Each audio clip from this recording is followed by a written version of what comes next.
Back to my channel easy learning 100%। तो student आज मैं यूनिट 4 का chapter number 8 where is the cat आपको सिखाने जा रही हूँ। एक्चुअली स्टूडेंट यहाँ पर जो प्रीपोजिशन होता है मीन्स कौन सी चीज़ कहाँ पर होती है, इसे हम प्रीपोजिशन कहते हैं।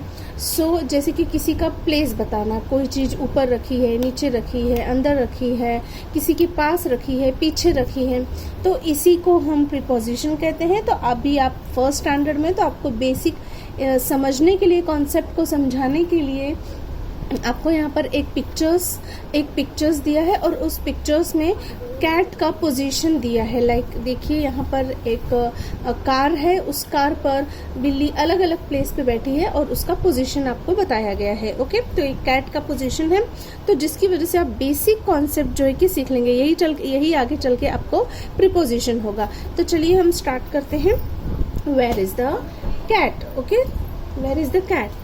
Little cat is going to the park. देखिए एक छोटी सी कैट पार्क में गई है। She is sitting on the car, और उस पार्क में एक कार रखी है तो वो कार पर जाकर बैठ गई। Let's see where she is. तो चलिए देखते हैं हमारी कैट कहाँ कहाँ पर गई थी। सबसे पहले फर्स्ट हमारी जो कार है वो जाकर कार के ऊपर बैठ गई। ओके, हमारी कैट है वो कार के ऊपर बैठ गई है। तो स्टूडेंट कोई भी चीज़ अगर किसी चीज़ के ऊपर होती है तो उसे हम ऑन प्रीपोजिशन से कहते हैं। ओके, मीन्स उसका पोजीशन ऑन बताया जाता है।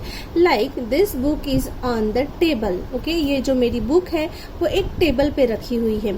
सो मैं कहूँगी कि the book is on the table. तो जब कोई भी चीज़ किसी चीज़ के ऊपर हो तो हम कौन सा वर्ड यूज़ करेंगे स्टूडेंट? ऑन वर्ड यूज़ करेंगे। Okay, on. चलिए सेकंड देखते हैं। यहाँ पर देखिए नंबर्स सब डाले हुए हैं। तो सेकंड क्या हुआ? पहले तो ऊपर बैठी, फिर उसके बाद वो जाकर कार के अंदर बैठ गई। तो यस, कोई चीज़ जब किसी चीज़ के अंदर होती है तो हम उसे इन से कहते हैं। ओके, मीन्स उसका पोजीशन कहाँ है? इन है। यहाँ पर कैट का पोजीशन इन है। सो हम ऐसे कह सकते हैं the cat is in the car. Like मेरे पास एक कंपोज बॉक्स है, so I have colours in the box. तो देखिए यहाँ पे कलर्स इन द बॉक्स, अंदर है, ये अंदर कलर्स रखे मैंने। सो मैं कहूँगी the colours are in the box. देखिए इन बॉक्स के इन है। ओके, सो आई होप आपको समझ में आ गया होगा इन आपको कब यूज करना है। चलिए नंबर थर्ड ढूंढते हैं। यस, यहाँ पर है नंबर थर्ड। तो स्टूडेंट आपको दिखाई दे रहा है पहले तो कैट ऑन ऊपर बैठी, फिर इन अंदर गई, अब वो जो कैट है उतर के कार के पीछे बैठ गई है। सो किसी चीज के पीछे को हम कहते हैं बिहाइंड। क्या कहते हैं? बिहाइंड। बिहाइंड मीन्स पीछे। Okay, like the chair is on my behind. मेरे पीछे एक चेयर रखी है। So I can say a chair is on my, a chair is behind me. तो मैं क्या कहूँगी कि अ चेयर इज बिहाइंड मी, मेरे पीछे एक चेयर रखी है। सो कभी भी किसी चीज के पीछे का पोजीशन बताएगा तो आपको कौन सा वर्ड यूज करना है स्टूडेंट? बिहाइंड वर्ड यूज करना है। ओके, तो चलिए ढूंढते हैं नंबर 4। अब हमारी कैट कहाँ पर जाके बैठी है? सो नंबर 4 देखिए यहाँ पर मिल गया है। सो नंबर 4 है स्टूडेंट अंडर। क्या है? अंडर। यस, जब ये जो कैट है बिहाइंड से आके वो कार के नीचे जो स्पेस होता है वहां पर चली गई है। आपको ऐसा दिख रहा है कि इसके बाजू में है, मीन्स पास में, बट नो, ये अंदर है। ओके, अंडर इसलिए लिखा है। कार के नीचे जो व्हील के अंदर जो स्पेस होता है वहां पर जाके बैठ गई है, तो हम उसे अंडर कहेंगे। तो लाइक ये कोई टेबल या चेयर है, चेयर के नीचे जाके हम बैठ जाएंगे तो हम कहेंगे लाइक कोई चेयर के नीचे बैठा है तो Sonu is sitting under the table. या तो फिर बॉल है टेबल के नीचे तो आप क्या कहोगे कि a ball is under the table, की जो बॉल है वो टेबल के नीचे है। तो स्टूडेंट किसी चीज के नीचे जब आपको बताना है तो हम कौन सा वर्ड यूज करेंगे? अंडर। जब कोई भी चीज अगर किसी थिंग्स के नीचे है तो हम उसे अंडर कहेंगे। चलिए नंबर 5 देखते हैं। नंबर 5 है नियर। यस, नियर मीन्स होता है पास। ओके, तो पास देखिए, फिर ये कैट जाकर अपने कार के पास बैठ गई है। ओके, तो देखिए कार के पास बैठी है। तो जब कोई चीज हमसे नजदीक या पास होती है तो हम वर्ड यूज करते हैं नियर। कौन सा वर्ड यूज करते हैं स्टूडेंट? नियर। ईयर आपको ईयर की स्पेलिंग तो आती होगी, कान को हम ईयर कहते हैं, आगे एन लगा दोगे तो नियर होगा, बहुत ही हो गया, बहुत ही इजी स्पेलिंग है। सो तो पास में आके बैठिए। अब नंबर 6 देखते हैं, बिसाइड। यस, बिसाइड मीन्स बिल्कुल साइड में। ओके, जैसे कि ये कार है, अब कार के बिल्कुल साइड में आके बैठ गई है ये कैट, तो इसे हम कहेंगे बिसाइड। ओके, बिल्कुल कार के बाजू में आके बैठ जाएगी तो बिसाइड। देखिए ये नियर था, मतलब पास में, नजदीक ऐसे कह सकते हैं हम, इसके पास में आके बैठी, लेकिन बिल्कुल इसके बाजू में है तो हम बाजू को बोलते हैं बिसाइड। लाइक आपका कोई फ्रेंड आपके पास बैठता है, आप एक ही बेंच पे बाजू बाजू में बैठते हैं, तो आप कह सकते हैं कि my friend is sitting beside me, means मेरे बाजू में ये मेरा फ्रेंड बैठता है। सो बिसाइड मीन्स बाजू में। नंबर 7 है फार। ओके, फार मीन्स दूर। देखिए कार यहाँ पर है और कैट यहाँ पर जाके बैठ गई, मीन्स काफी दूर बैठ गई है जाके।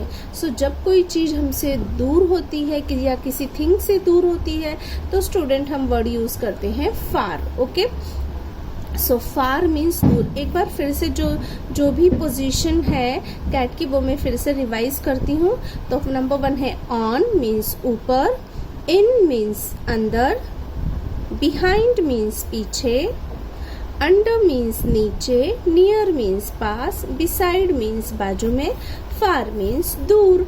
सो आई होप स्टूडेंट ये जो वर्ड है और जो इसका पोजीशन कहाँ कहाँ है वो आपको समझ में आ गया होगा कि कौन सी पोजीशन पे आप कौन सा वर्ड यूज करेंगे। तो यही छोटे छोटे बेसिक कॉन्सेप्ट से आपकी नॉलेज बहुत ही अच्छी आगे चल के हो जाएगी। तो आप छोटे छोटे टॉपिक, छोटे छोटे कॉन्सेप्ट बिल्कुल अच्छे से सीखते जाइए तो आपको आगे कोई भी प्रॉब्लम नहीं आएगी पढ़ाई में। सो बेसिक हमारा बहुत ही इम्पोर्टेंट होता है। सो इसलिए मैं बार बार आपसे कहती हूँ स्टूडेंट कि बेसिक चीज़ें जरूर पढ़े। जो भी इम्पोर्टेंट छोटे छोटे टॉपिक्स होते हैं आपके वो वेरी इंपॉर्टेंट, बहुत इंपॉर्टेंट होते हैं। चलिए यहाँ पर क्या दिया है देखते हैं। Enact activity with the children with the help of table, bench, chair etcetera. आप ये एक्टिविटी किसी बच्चे को, जैसे क्लास में टीचर आपको ये टॉपिक सिखा रही है तो ऐसे कर सकती है कि किसी बच्चे को ऊपर बिठा दे बेंच के, किसी को अंदर बिठा दे, किसी को पीछे बिठा दे, किसी को सामने, किसी को दूर, किसी को पास, और फिर टीचर समझाएगी जैसे कि Rohan is sitting far from us, हमसे बहुत दूर बैठा है। सो ऐसे ऐसे वर्ड से क्या होता है, जो बच्चे अगर वीक भी है पढ़ने में या उनका कंसंट्रेशन, तो भी वो बच्चे फुल कंसंट्रेट करेंगे। ओके, क्योंकि एक गेम हो गया, एक गेम तो हर बच्चा एंजॉय करता है, तो चाहे वो वीक हो पढ़ने में, चाहे स्मार्ट हो, बट आपको अगर ऐसे करेंगे तो बच्चे को कॉन्सेप्ट बहुत ही जल्दी और परमानेंट क्लियर हो जाएगा। मीन्स आप फिक्स हो जाएगा कि क्या टॉपिक है ये और क्या इससे हमने सीखा है। तो चलिए यहाँ पे कुछ questions means actually fill in the blanks दिए हैं तो उसे कंप्लीट करते हैं। जो भी यहाँ पे पिक्चर में दिया वही करना है। देखिए फर्स्ट में क्या दिया था, ऑन, तो हम कैसे सेंटेंस बनाएंगे वो आपको दिया है। तो the cat is on the car, यहाँ पे देखिए the cat is on the car. Second cat है हमारे यहाँ पर, so the cat is in the car. Third है यहाँ, so the cat is behind the car, the cat is under the car, the cat is near the car, the cat is beside the car, the cat is far away from the car. So I hope student आपने बहुत ही enjoy किया होगा इस chapter को सीखने में, समझने में, और आपको समझ में भी आ गया होगा। So thank you so much for watching my video. अब मिलेंगे हम नेक्स्ट वीडियो में। जो हमारा है ये यूनिट 4 कंप्लीट हो चुका है, तो नेक्स्ट वीडियो में हम यूनिट 5 स्टार्ट करेंगे एक बहुत ही अच्छी पोएम के साथ। सो तब तक के लिए बाय बाय। लेकिन अगर वीडियो आपको अच्छी लगी तो please like, share and subscribe ज़रूर करें। अगर आप लाइक, शेयर, सब्सक्राइब करते तो हमें थोड़ा मोटिवेशन मिलता है कि हम और अच्छी वीडियोस बनाएं, कि हमारी वीडियो किसी को पसंद आ रही है, किसी तक पहुंच रही है या किसी को उसकी ज़रूरत है, तो हम कोशिश करेंगे और अच्छा बनाने के लिए। So thank you so much. मिलते हैं नेक्स्ट वीडियो में यूनिट 5 के साथ। तब तक के लिए बाय बाय।